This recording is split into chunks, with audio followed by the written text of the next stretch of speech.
Beberapa hari yang lalu saya memposting konten narasi newsroom berjudul Corona harus ditangani tapi jangan stigma mereka yang terkena.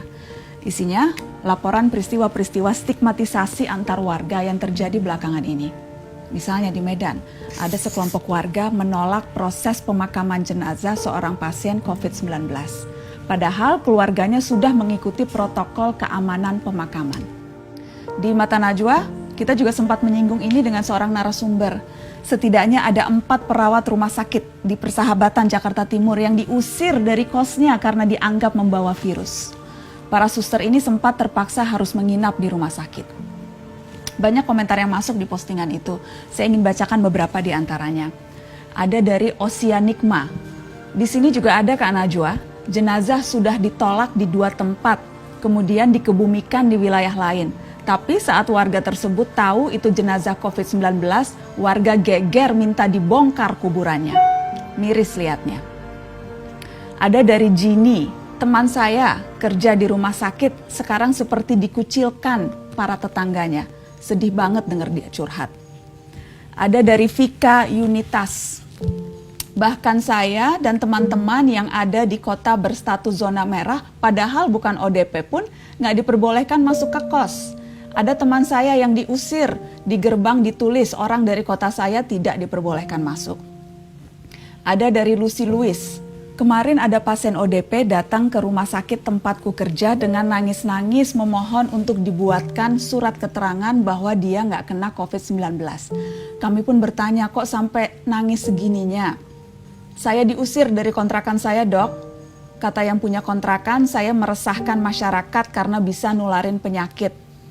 Yang punya kontrakan sampai bilang kalau saya nggak mau keluar dari kontrakan silahkan tunggu warga datang untuk menggerebek rumah dan mengusir. Suami saya pun diancam mau dipecat, Dok, dari pekerjaannya. Saya sedih, Dok, nggak tahu harus berbuat apa dan tinggal di mana. Suami saya pun marah ke saya dan nyuruh saya keluar dari rumah. Cerita yang dibagikan seorang dokter yang juga membuat saya patah hati. Teman-teman, di satu sisi kasus-kasus ini menunjukkan ya kesadaran dan kewaspadaan pada virus COVID-19 mulai terbentuk. Namun upaya menjaga jarak ini jangan kebablasan. Jaga jarak bukan berarti kita bebas mengusir orang atau menolak jenazah. Perawat-perawat itu misalnya, mereka pahlawan kita sekarang. Mereka mempertaruhkan nyawa dengan merawat pasien-pasien dengan peralatan seadanya. Kalau kita sakit, nauzubillah min zalik, jangan sampai kita sakit. Tapi kalau ternyata kita atau kerabat kita sakit, yang merawat kita adalah mereka. Jaga jarak dengan perawat itu wajar. Seperti juga kita memang harus jaga jarak dengan siapa saja sekarang. Tapi kalau sampai mengusir mereka, itu sudah keterlaluan. Pasien PDP atau ODP adalah korban. Bantu mereka mengisolasi diri di rumahnya masing-masing. Bahkan kita perlu mensupport kebutuhan mereka. Supaya apa? Supaya mereka tidak terpaksa keluar rumah. Kalau mereka keluar rumah, yang ada malah bahaya bagi yang lain. Sama juga seperti jenazah. Selama mereka terkait corona, biasanya pihak rumah sakit sudah punya protokol, sudah punya SOP, standar penanganan jenazah. Selain dikafani, sesuai ajaran agama masing-masing, mereka juga dibungkus secara khusus. Sama sekali tidak masalah dikuburkan dimanapun.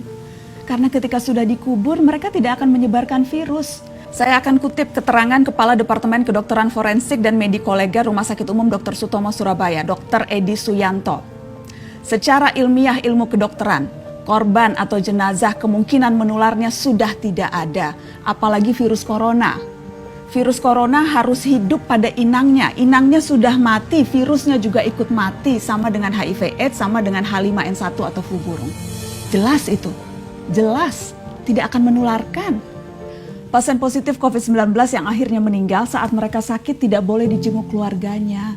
Proses pemakaman dilakukan dengan cara tertentu dan yang bisa menghadirinya pun terbatas. Masa tega saat keluarga hendak mendoakan di pemakaman diperlakukan seperti itu. Jadi kalau kita mengusir, kalau kita mengucilkan, kalau kita menghakimi dan menstigmatisasi korban corona itu jelas berbahaya. Karena membuat siapapun yang merasakan gejalanya jadi enggan melapor dan memeriksakan diri. Jika mereka enggan melapor karena takut diusir, dicemooh dan dihakimi, yang rugi kita semua. Virus jadi tidak terdeteksi sehingga menyulitkan memutus rantai penyebarannya. Ingat jargon lama, jauhi penyakitnya bukan orangnya. Seharusnya ini jadi pegangan kita. Cukup dengan jaga jarak, jangan diusir atau dikucilkan. Teman-teman, wabah ini diprediksi masih akan berlangsung panjang. Guncangan-guncangan sosial juga akan terjadi. Dan inilah saatnya memperkuat solidaritas. Jarak fisik memang harus direnggangkan, tapi ikatan sosial justru harus dirapatkan. Kita tidak bisa sendirian mengatasi wabah ini. Hari ini soliter seharusnya solider, jaga jarak dengan penyakit, bukan dengan kemanusiaan.